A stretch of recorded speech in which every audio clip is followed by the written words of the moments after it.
Hello दोस्तों, तो आपका अपने YouTube channel AD Jharkhand classes में स्वागत है।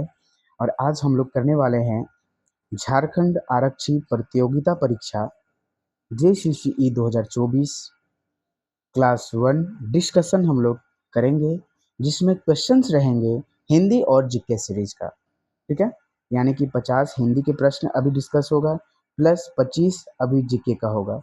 फिर अलग से आपका मैथ्स और रीजनिंग जो दो मिलाकर आपका एबिलिटी टेस्ट है, उसके लिए आपका अलग से वीडियो दिया जाएगा सेट 1 सेट 2 करके। और ये है कि रट लो, एग्ज़ाम में आने वाले प्रश्न हैं।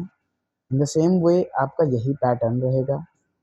तो यहाँ जो है आपके सारे कोर्सेज दिए जा रहे हैं। हिस्ट्री, ज्योग्राफी, पॉलिटी यानी जीके जीएस का टोटल कोर्स अवेलेबल है ओनेडी क्लासेस ऐप। और जैसे सीजीएल का हिंदी पेपर 2 नागपुरी कोटा सारा अवेलेबल है। ठीक है, तो ज्वाइन करें एडी झारखंड क्लासेस के साथ। और total class free of cost, यानी कि अभी प्रैक्टिस सेट 55 प्रैक्टिस सेट होंगे। ठीक है, 55 प्रैक्टिस सेट होंगे। तो इस प्रैक्टिस सेट के साथ जुड़े और अपना मार्क्स को बढ़ाएं। चलिए हम लोग क्लास को शुरू करते हैं। और ये सब सारी वीडियो जो बन रहे हैं, अभी क्लास भी हो रहे हैं इसका, तो इसका एक प्लेलिस्ट बनाया हुआ है, वो प्लेलिस्ट में जाकर आप देख सकते हैं। और ये प्रैक्टिस सेट का अलग से आपका प्लेलिस्ट बनाया गया है, वो भी आप देख सकते हैं, जिसका लिंक डिस्क्रिप्शन में दिया गया है। ठीक है, चलिए क्लास को स्टार्ट करते हैं।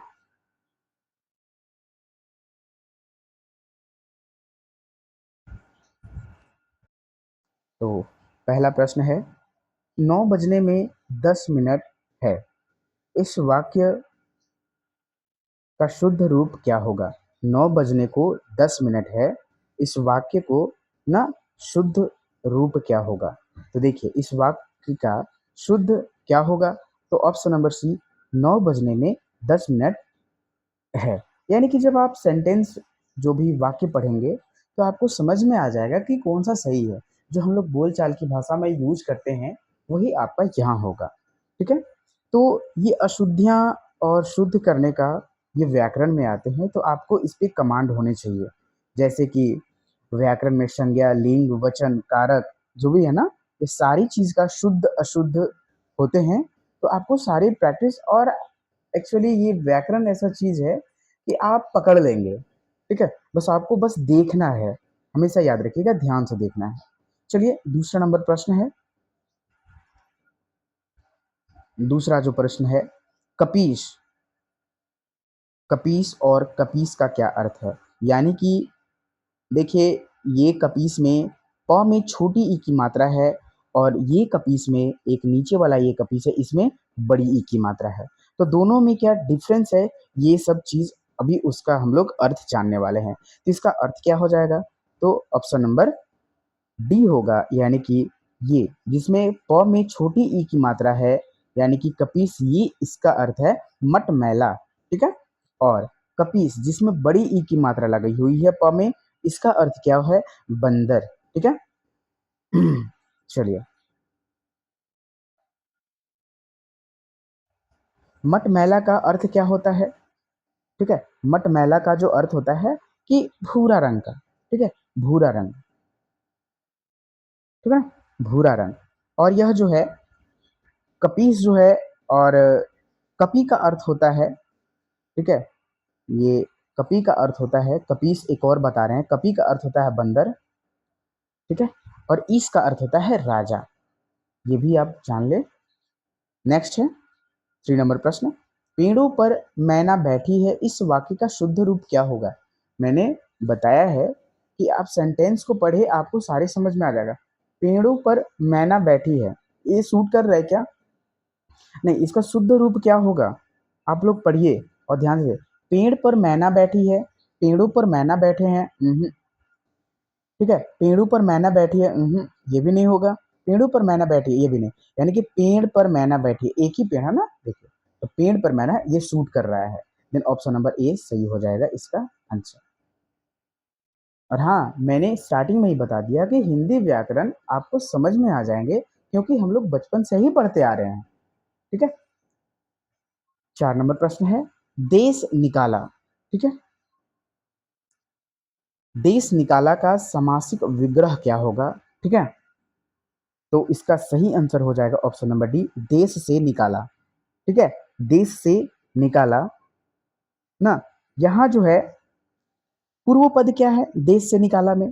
पूर्व पद है जो है देश है, और जो कि गौण है। ठीक है, और उत्तर पद जो है यानी कि ये वाला पद है, बाद वाला पद निकाला, जो कि प्रधान है। यानी कि अगर हम बात करें तो दोनों पदों के मध्य से विभक्ति चिन्ह का लोप होने कारण ये हम लोग क्या कह सकते हैं, ये कौन सा समास का है?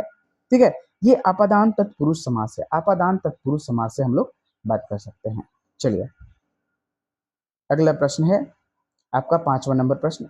राष्ट्रभाषा किसका प्रतिनिधित्व करती है? तो राष्ट्रभाषा ना, ऑप्शन नंबर सी हो जाएगा इसका, राष्ट्रभाषा संपूर्ण राष्ट्र का प्रतिनिधित्व करती है। ठीक है, चलिए, और सर्प का पर्यायवाची शब्द बताओ, यानी कि सर्प का पर्यायवाची शब्द क्या होगा? ऑप्शन नंबर ए हो जाएगा भुजंग। ठीक है, और भी जैसे कि सांप का जो होता है पर्यायवाची शब्द होता है अहि होता है। ठीक है, विषधर होता है, ये सब सारे आप याद कर लेंगे। वयाल होता है ना, वयाल होता है, फनी होता है, उरग होता है। ठीक है ना, ये सब सारे नोट करते जाएंगे या फिर आप याद करते जाएंगे। पन्नग होता है, नाग होता है, सारे चीज ये होते हैं। ठीक है, तो सर्प का पर्यायवाची शब्द इतने सारे होते हैं। उम्मीद है कि आप समझ गए होंगे। आईना को खड़ी बोली में क्या कहते हैं? आईना जो दर्पण होता है, हम लोग का मिरर होता है, घर में यूज करने वाला। ठीक है, तो इसका सही आंसर क्या हो जाएगा? ऑप्शन नंबर बी, शीशा या फिर दर्पण। ठीक है, और खड़ी बोली में इसको हम लोग कहते हैं आईना को ही शीशा या फिर दर्पण कहते हैं। और भी जैसे कि इसके पर्यायवाची अगर आपसे पूछ दे एग्जाम में, जैसे मुकुर, मुकुर कर पर्यायवाची शब्द बताएं, तो आप एकदम, आपका माइंड ही डाइवर्ट हो जाएगा। तो मुकुर का अर्थ ही होता है दर्पण, मुकुर का भी अर्थ होता है दर्पण। और आरसी, आरसी, ठीक है, आरसी का भी अर्थ क्या होता है? अगर ये दोनों वर्ड पूछ दे तो क्या आपको समझ में आएगा? हाँ, आरसी और मुकुर, यानी कि दोनों का अर्थ आईना ही होता है, शीशा दर्पण ही होता है। औचट को खड़ी बोली में क्या कहते हैं? औचट, सारे वर्ड का अर्थ हम लोग जानेंगे और इसके बारे में पूरी जानकारी हम लोग लेंगे। औचट को ना खड़ी बोली में आवश्यकता से अधिक बोलना या फिर आवश्यकता से ज्यादा कुछ कर रहे हैं तो उसको औचट कहा जाता है, यानी कि आवश्यकता से ज्यादा, है ना। और यह संविधान में इस प्रकार की भाषा जो है ये राजभाषा में स्वीकृत है संविधान में। ठीक है, 9वां नंबर प्रश्न है, वह वे देर मतलब वो देर में सोकर उठता है, वे देर में सोकर उठता है, इस वाक्य का शुद्ध रूप क्या होगा? वह देर, तो देखिए यहाँ आप टोटल सेंटेंस पढ़ेंगे और अपने माइंड से पूछेंगे, सोच कर देखेंगे कि कौन सा सही होगा। तो क्या इसका सही होगा आंसर? कमेंट सेक्शन में कमेंट करके जरूर बताएंगे। ऑप्शन नंबर सी हो जाएगा, वह देर से सोकर उठता है, क्योंकि मम्मी हम लोग को डेली सुबह सुबह जगाती है, जो स्टूडेंट जो घर में रहते हैं। ठीक है, 10 नंबर प्रश्न है, बच्चे बूढ़े किस शब्द युग्म के अंदर आते हैं?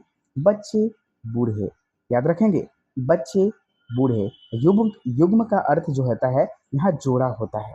ठीक है, बच्चे बूढ़े किस प्रकार का यहाँ लग रहे हैं भाई, जल्दी बताएं। तो यहाँ जो है एक ऑप्शन नंबर इसका बी सही हो जाएगा, विलोम युग्म है, यानी कि जस्ट अपोजिट है। ठीक है,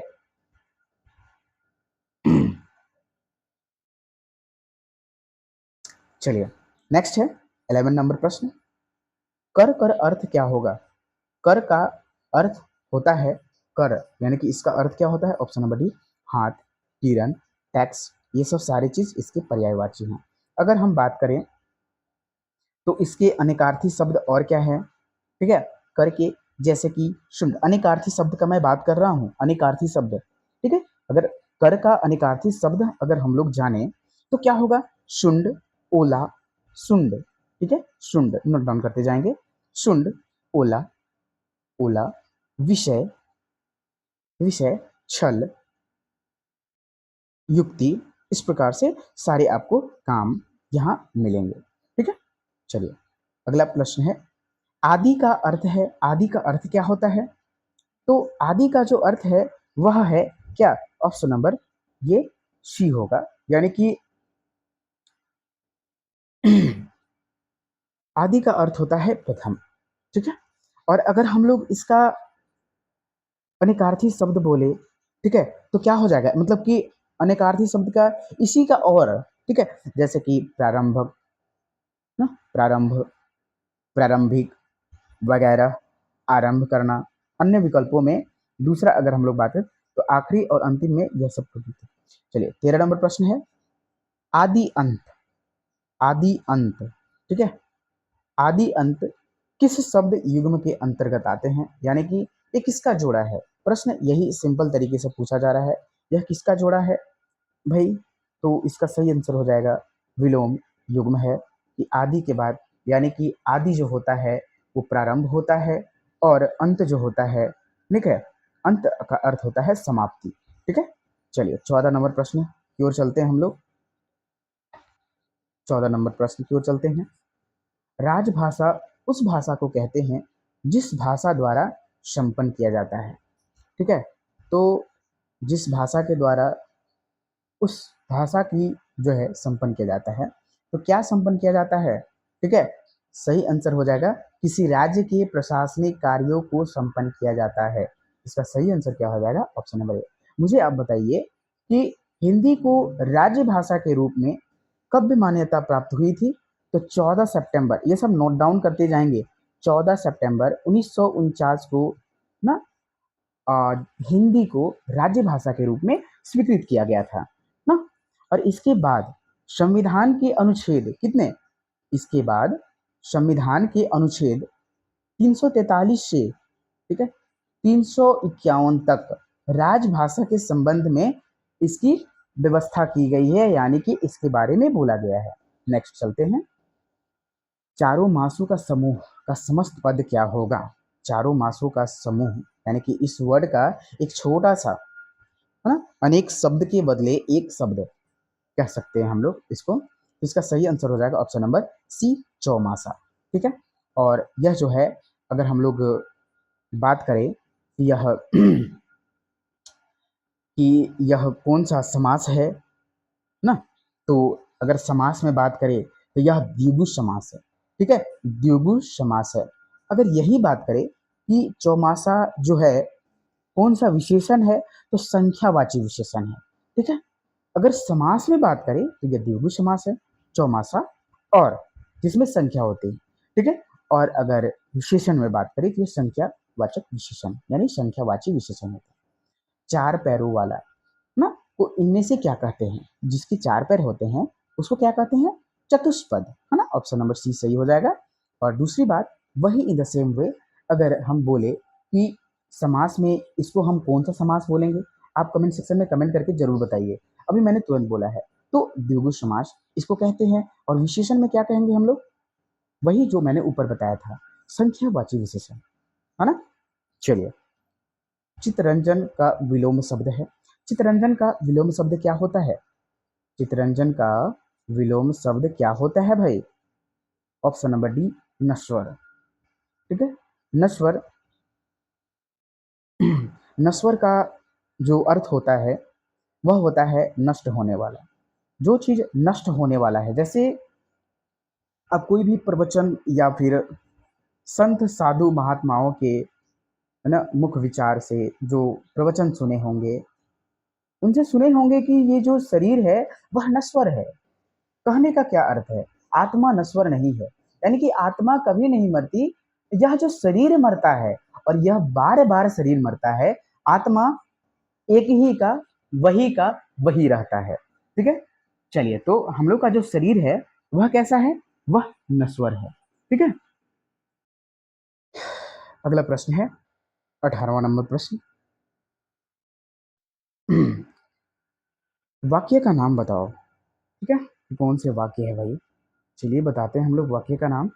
रमेश ने बताया कि वह घर जा रहा है।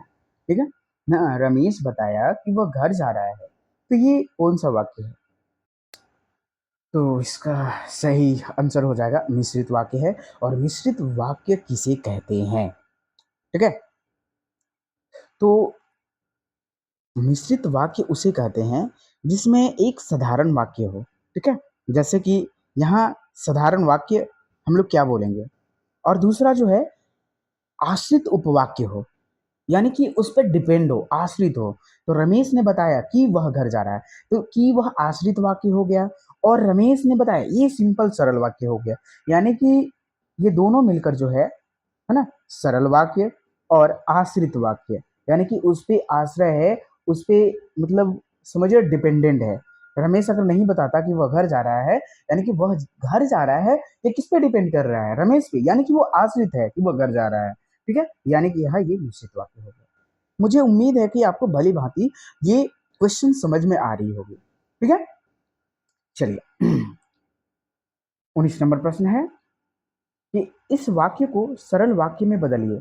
अगर आपको ये टफ लग रहा है क्वेश्चंस, तो ये इसी प्रकार से प्रश्न आने वाले हैं। ऐसा मत सोचिए कि जो इजी क्वेश्चंस कराता है उसको हम देख लेंगे, भाई ये कंप्लीट हो जाएगा। नो, आपको देखने हैं। ठीक है, आपको एकदम सीखने हैं। इस वाक्य को सरल वाक्य में बदलिए। कौन सा है भाई, कौन सा वाक्य है? तुम बाहर गए और वह रोने लगा। मतलब जैसे ही तुम बाहर गए, है ना, वैसे ही रोने लगे। ऐसा क्वेश्चन हम लोगों ने बनाया ना। तो यानी यहाँ देखिए, यानी तुम्हारे बाहर जाते ही वह रोने लगा, यहाँ क्या है? ये सरल वाक्य में है। ठीक है, 20 नंबर प्रश्न है, इस वाक्य को संयुक्त वाक्य में बदलिए। यानी कि आपको संयुक्त वाक्य से सरल वाक्य, सरल वाक्य से संयुक्त वाक्य और मिश्रित वाक्य से आपको ये सब में बताने या बदलने का क्वेश्चन आ सकता है। इसलिए आप वाक्य को एकदम कंप्लीटली शुद्ध अशुद्ध को पहचाने। ठीक है, वाक्य को आप एकदम मस्त कर लें, आपका एक भी प्रश्न नहीं छूटेगा। नेक्स्ट, यहाँ देखिए, कठोर बनकर ही सहृदय बनो। इसका क्या है? यह जो है, इस वाक्य को संयुक्त वाक्य में बदलना है। ठीक है,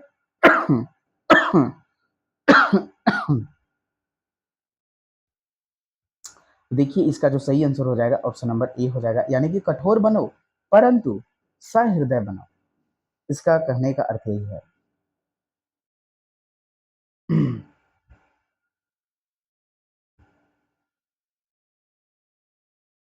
हाथी का पर्यायवाची शब्द क्या होगा?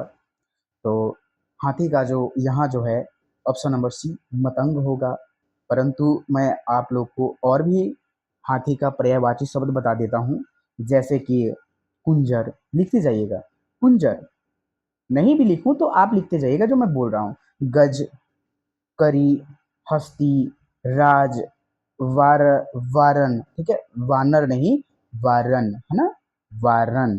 ठीक है, और मतगल, मतकल, मतकल भी कहा जाता है।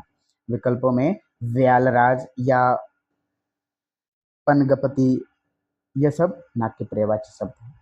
चलिए, इनमें से कौन सा शब्द ओड़ा प्रत्यय शब्द से शब्द है ना? देखिए, ओड़ा प्रत्यय का अर्थ होता है जो लास्ट में जुड़े।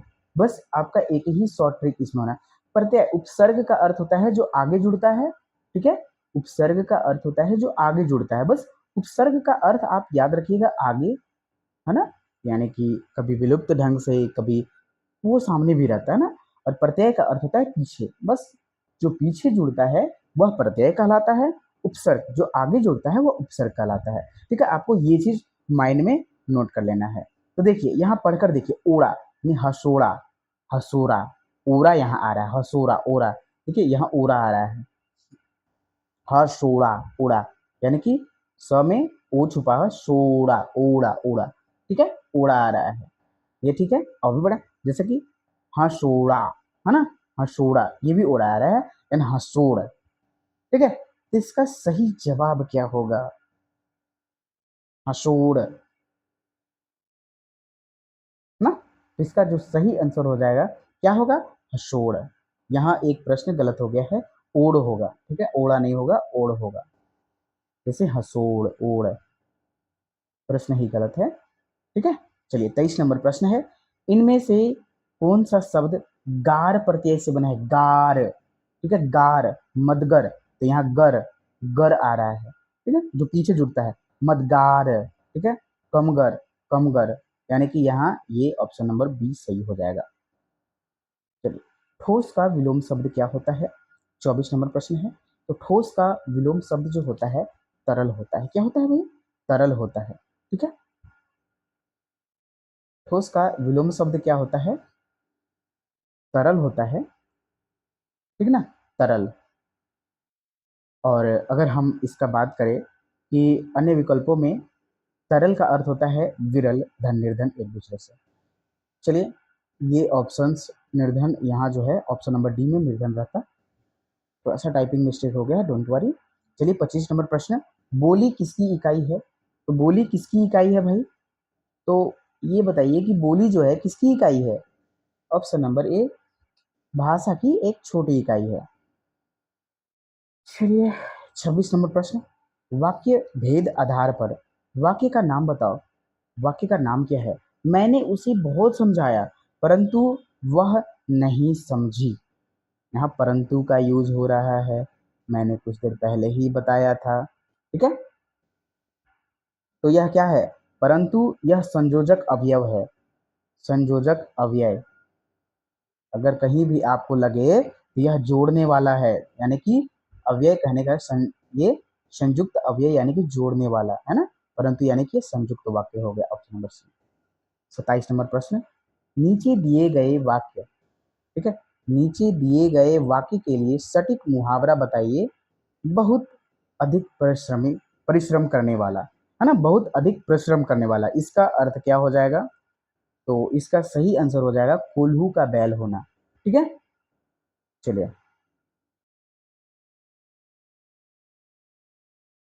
28 नंबर प्रश्न है, नीचे दिए गए वाक्य के लिए सही मुहावरा बताइए। राम उससे जब पुस्तकें मांगने लगा तो वह करने लगा क्या चीज? क्या करने लगा ना, तो वह डैश यहाँ होगा, तो वह क्या करने लगा? आनाकानी करने लगा। कहने का अर्थ है आनाकानी, ये कहने का अर्थ है आनाकानी कि टाल मटोल करने लगा। ठीक है, नेक्स्ट, नीचे दिए गए वाक्य के लिए सही मुहावरा बताइए। कुर्सी की होड़ ने सरकार को जनता की क्या किया? खाली स्थान ना, तो इसका सही आंसर क्या हो जाएगा? ऑप्शन नंबर सी, आंखों में गिरा दिया। यहाँ जो है सही मुहावरा बताना है। युवकों को क्या करना चाहिए? युवकों को क्या करना चाहिए? अपने पैरों पे खड़े होना चाहिए। ठीक है, अपने पैरों पे खड़े होना चाहिए।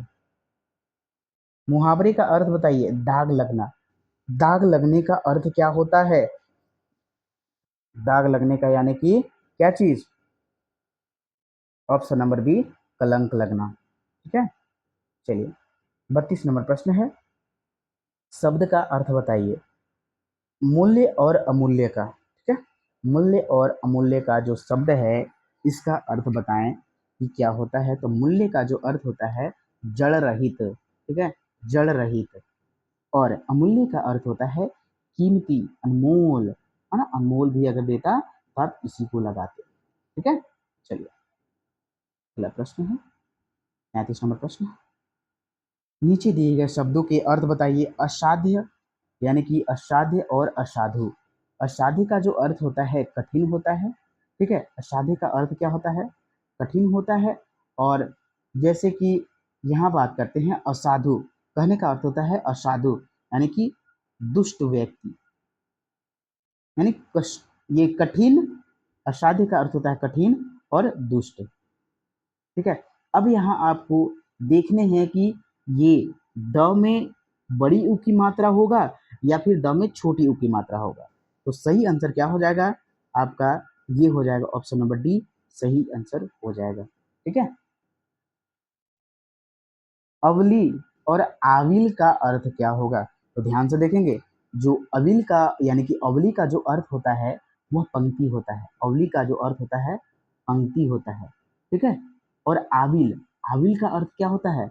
आविल का अर्थ गंदा। ठीक है, पंक्ति और गंदा यानी कि ऑप्शन नंबर डी सही हो जाएगा।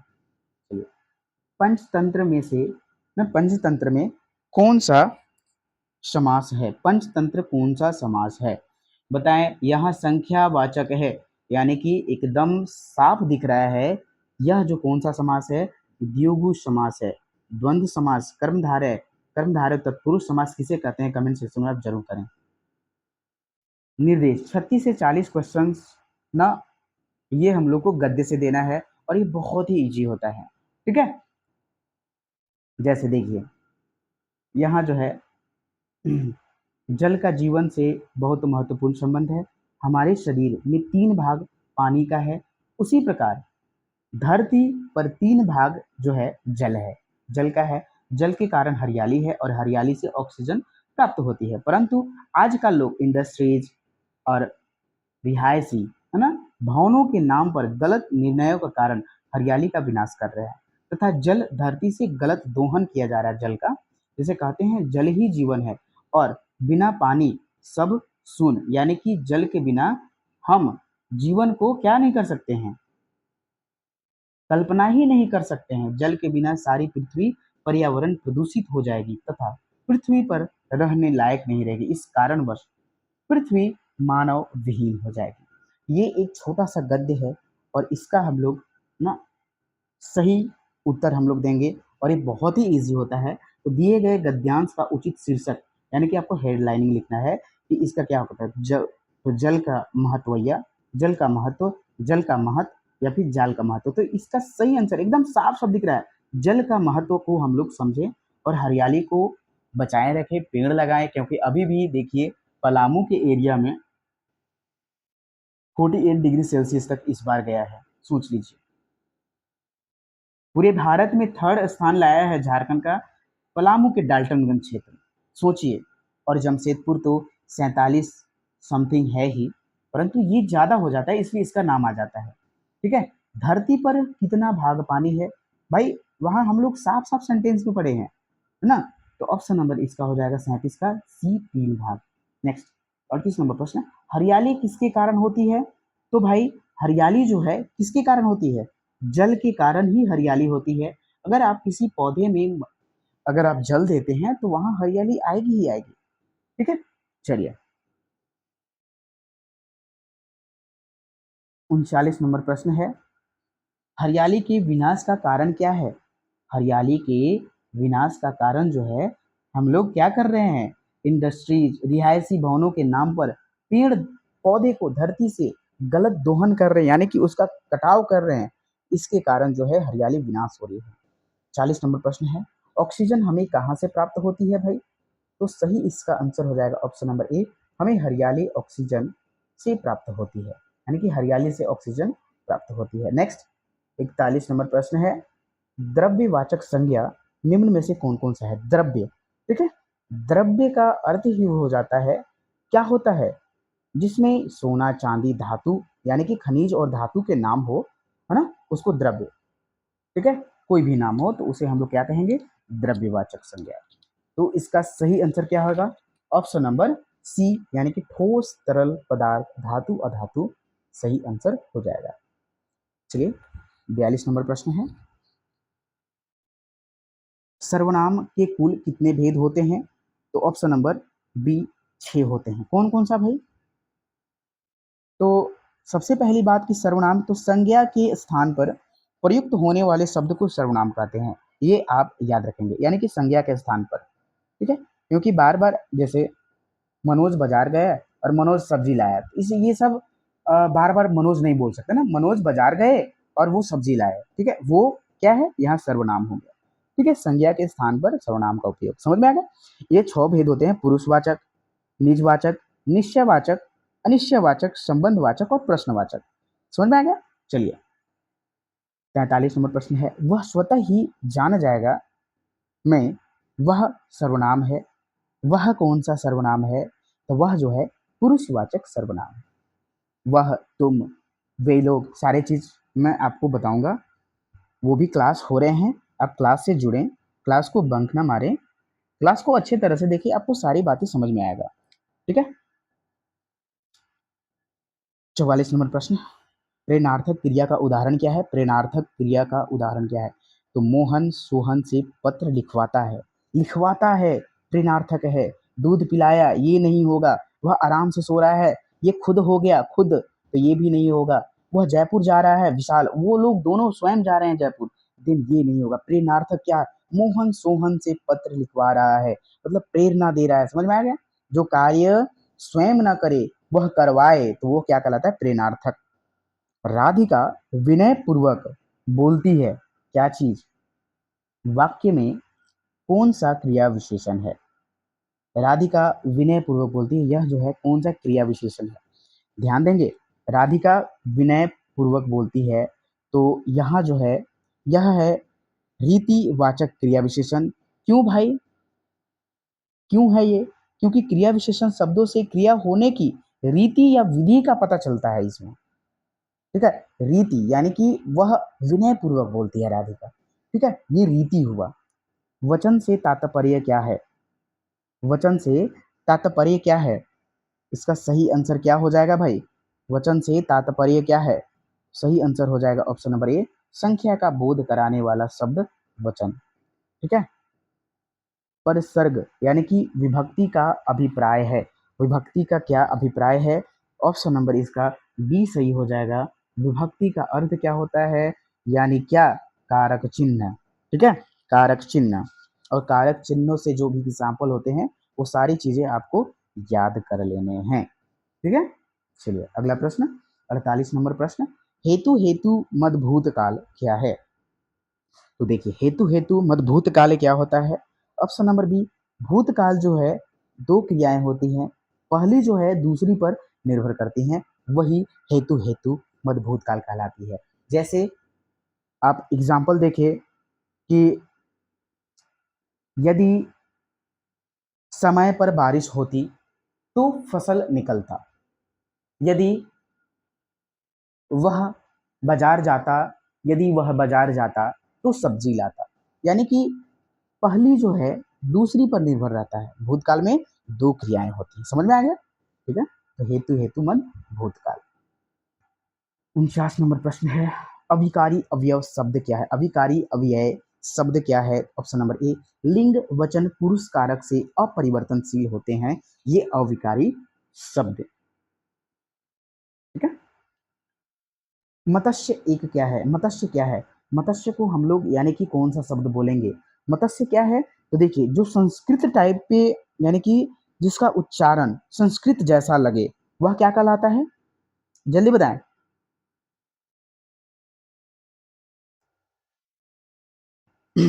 जो शब्द यानी उच्चारण में संस्कृत टाइप लगे उसे हम लोग तत्सम कहते हैं। ठीक है, और जैसे कि मत्स्य, नहीं लग रहा संस्कृत वर्ड लग रहा है ना? यही मछली अगर बोलते तो आप क्या, मछली आप क्या बोलेंगे कि यह संस्कृत जैसा लग रहा है? नहीं, हिंदी जैसा लग रहा है। तो जो उच्चारण में हिंदी जैसा लगे उसको क्या कहते हैं? तद्भव कहते हैं। क्या कहते हैं? तद्भव कहते हैं। चलिए नेक्स्ट, यानी कि इसका सही आंसर क्या हो जाएगा? ऑप्शन नंबर डी इसका सही आंसर हो जाएगा। चलिए, तो आपका यहाँ जो है हिंदी का पोर्शन समाप्त हुआ, यानी कि 50 प्रश्नों का। अब यहाँ हम लोग देखेंगे जीके, यानी कि 25 प्रश्न जीके का देखेंगे। ठीक है, भाग 2 जो है आपका जीके का प्रश्न है, एकदम ध्यान से देखेंगे, इसका आपको डिस्क्रिप्शन भी बताया जाएगा। चलिए, संविधान का 52वां संशोधन संबंधित है, तो 52वां जो संशोधन है संबंधित, वो क्या चीज है? दल बदल विरोधी प्रावधान से, यानी कि दल बदल विरोधी से संबंधित है। यह संशोधन जो है, जैसे इसका अर्थ क्या हुआ? यह संशोधन एक दल दूसरे दल में दल बदल के मामले में संसद और विधानसभा में विधानसभा के सदस्यों की अयोग्यता प्रदर्शित कर सकता है। यह जो होता है कब से लागू हुई थी दल बदल का? तो 15 फेब ना, 15 फेब 1985 से यह लागू हुआ था। ठीक है, याद रखेंगे कब से? 15 फरवरी दल बदल का जो हुआ था लागू, जो 52वां संविधान संशोधन के है, तो वह कहीं भी संसद या विधानसभा में सदस्यों दल बदल कर सकता है। जैसे कि अभी का मैटर जान ही रहे हैं। ठीक है, ज्यादा कुछ नहीं बदलेगा क्योंकि all depends upon Nitish ji. ठीक है, उन पे डिपेंड हो रहा है कि भाई वो कहाँ जाएंगे, क्योंकि वो स्पष्ट तरीके से नीतीश कुमार जी बोले हैं कि भाई अभी नहीं होंगे, मोदी जी एकदम शांत रहिए, टेंशन मत लीजिए, हम आप ही के साथ रहेंगे। वो साफ साफ अभी एक भाषण में बोले थे। ठीक है, तो वही चीज यहाँ 15 फेब से 1985 तक जो है यह लागू हुआ था उसी समय से। निम्नलिखित में से किसको संविधान की आत्मा के रूप में माना जाता है? तो संविधान की आत्मा किसे कहा जाता है? प्रस्तावना को कहा जाता है। ऑप्शन नंबर ए सही हो जाएगा। देखिए यहाँ जो है प्रस्तावना पंडित नेहरू द्वारा, जवाहरलाल नेहरू के द्वारा पेश किए गए थे और जिसका जो उद्देश्य है प्रस्ताव पर आधारित है और यह 42वें संविधान संशोधन 1976 द्वारा समाजवादी, पंथनिरपेक्ष और अखंडता जैसे शब्दों को सम्मिलित किया गया था। कब? 42वें संविधान यानी कि 42वें संशोधन 1976 के द्वारा पंथनिरपेक्ष, समाजवादी, अखंडता जैसे शब्द को धर्मनिरपेक्षता ये सब शब्द जोड़े गए थे। 53 का सही आंसर क्या हो जाएगा भाई? चलिए 53 नंबर क्वेश्चन है, भारतीय संविधान के किस अनुच्छेद के तहत उपराष्ट्रपति का चुनाव होता है? तो देखिए कोई भी उपराष्ट्रपति का चुनाव किस अनुच्छेद के द्वारा होता है और आप कमेंट सेक्शन में बताएंगे कि राष्ट्रपति का चुनाव किस अनुच्छेद के द्वारा होता है। तो उपराष्ट्रपति का चुनाव जो है अनुच्छेद 63 के द्वारा होता है और ये आप कमेंट सेक्शन में कमेंट करके बताएंगे, ठीक है। अब यहाँ देखिए भारत का उपराष्ट्रपति जो होता है क्या होता है?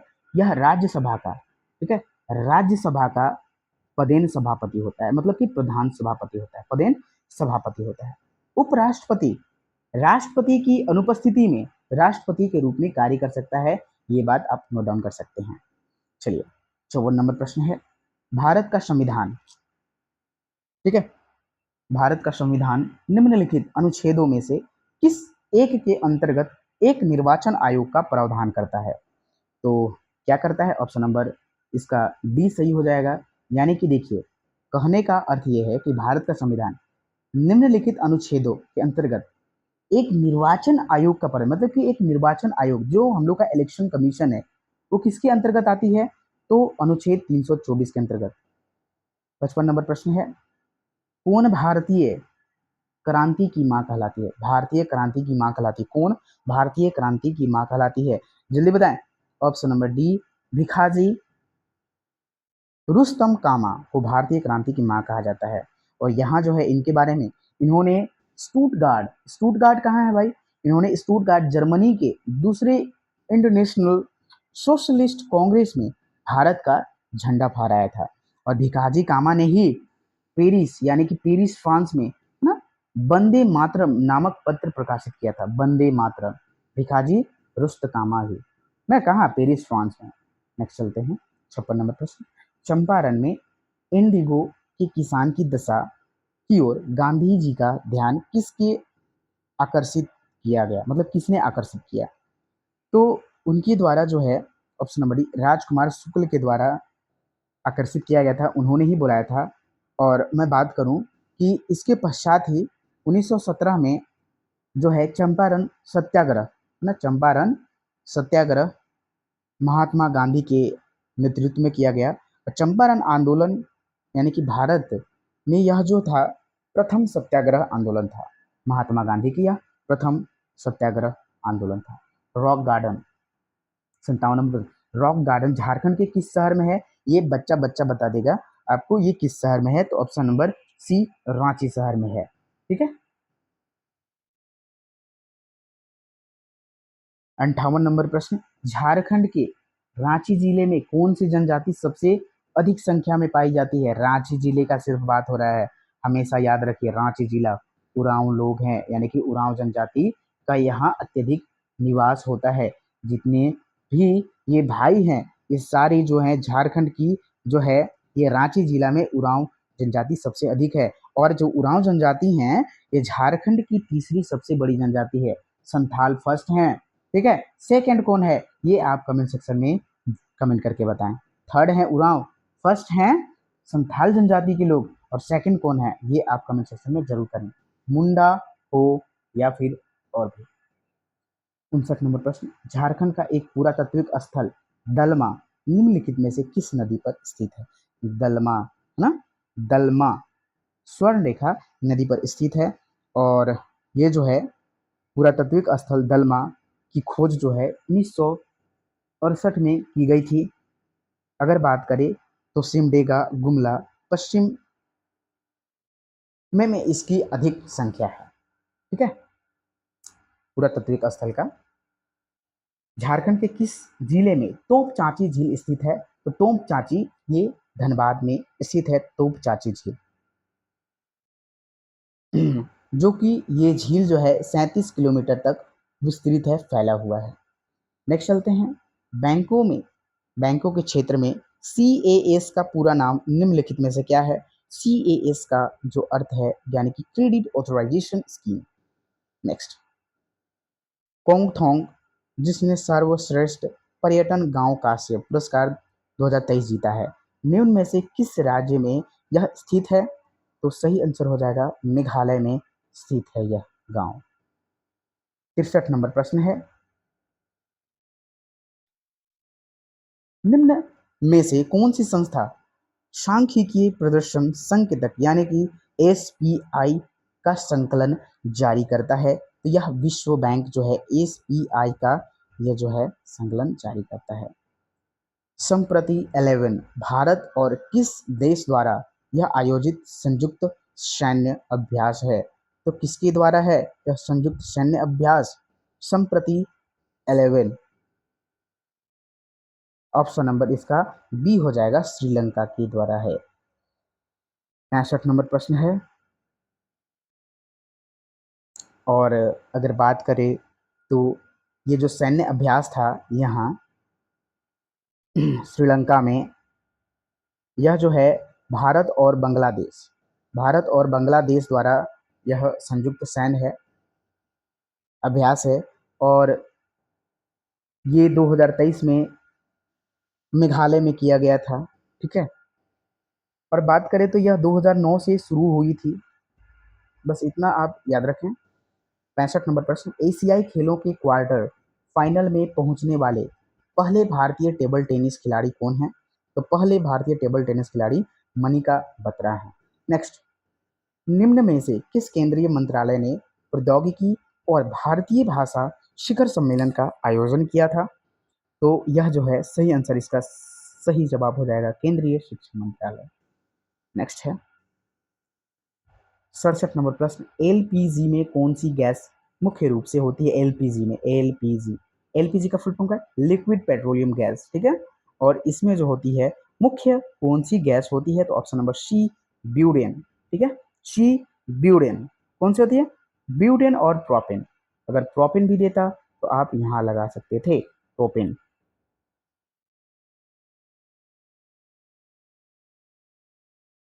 सारे जीके जीएस पेपर अवेलेबल है ऑन एडी क्लासेस ऐप, सारा आप एडी झारखंड क्लासेस या फिर एडी क्लासेस ऐप पे पा सकते हैं।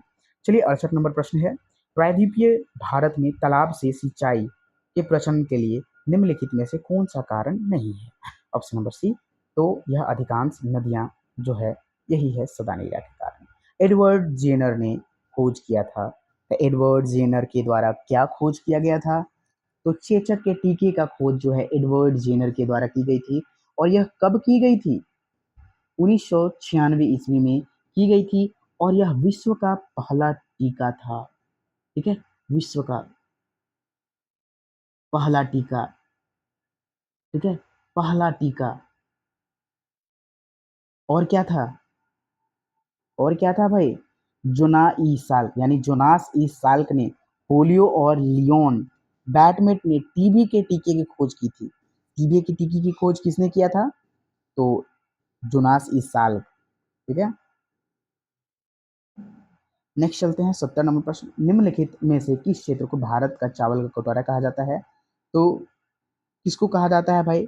Option number C, Krishna Godavari delta को।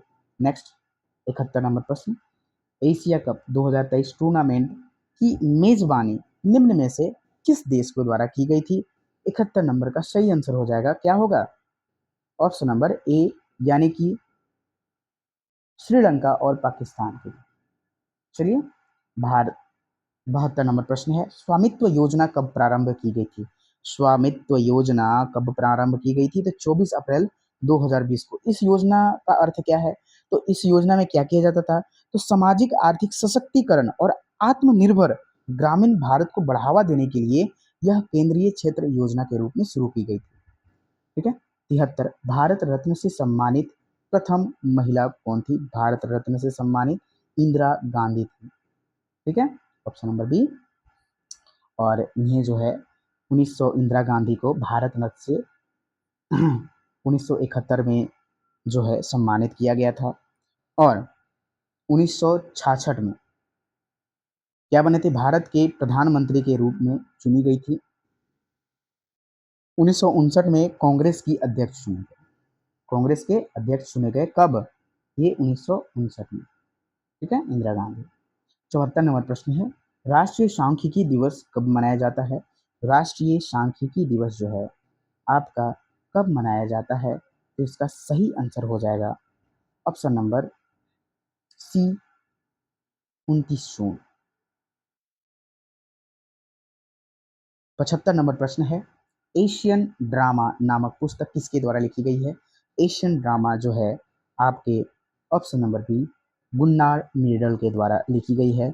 और यह जो है एक गुन्नार मिर्डल जो है एक स्वीडिश, ठीक है, स्वीडिश अर्थशास्त्री हैं, जिन्होंने इन्हें नोबेल पुरस्कार 1974 में दिया गया था। ठीक है, 1974 में नोबेल पुरस्कार से सम्मानित किया गया था इन्हें। और यह जो है संयुक्त राज्य अमेरिका में नस्ल संबंधों से अध्ययन करने के लिए इन्हें अत्यधिक जाना जाता है। तो दोस्तों यहाँ जो है आपका ये डिस्कशन के साथ कंप्लीट हुआ। अगर और भी अच्छा लगा है ये क्लास तो और भी आप कमेंट सेक्शन में कि सर और कराइए क्लास, देन आपको ये क्लास कराया जाएगा। क्लास अच्छा लगा तो कमेंट सेक्शन में जरूर लिखें और चैनल को लाइक एंड सब्सक्राइब करें। और इस चैनल के साथ चले, आपका सारा क्लास फ्री ऑफ कॉस्ट कराया जाएगा, क्योंकि ये जो है एडी झारखंड क्लासेस सिर्फ आप लोग के लिए बैठा हुआ है। ठीक है, धन्यवाद वॉचिंग फॉर दिस वीडियो। जय हिंद, जय भारत। मिलते हैं अगले क्लास में इसी जोश और जुनून के साथ। इस बार वर्दी का जुनून है, बस याद रखिएगा, जीत नहीं है ना, जीतना ही है हम लोग को, हार नहीं जीतना ही है हम लोग को। ठीक ना, धन्यवाद।